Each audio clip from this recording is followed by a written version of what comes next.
तुम्हाला माहिती आहे का, मुंबईमध्ये पण गंगा आरती होते. हाय, मी हर्ष.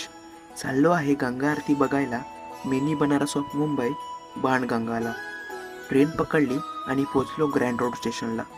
मग तिथून टॅक्सी केली आणि आलो बाणगंगा. इथे येताच बनारसमध्ये आल्यासारखं वाटतं. अचानक उंच बिल्डिंगमधून ह्या अरुंद गल्ल्या आणि दोन्ही साईडला ही जुनी घरं. मला गंगा आरती नीट बघता यावी म्हणून मी लवकर आलेलो. पण इथे लोकांची गर्दी बघून वाटलं अजून लवकर यायला हवे होते. जागोजागी रांगोळ्या, दिवे, एक वेगळीच ऊर्जा होती इथे. आणि ह्या 2 तासांनी ती ऊर्जा वेगळ्या उंचीवर नेऊन ठेवली. गर्दी वाढत चालली होती आणि सर्वांचा उत्साह पण.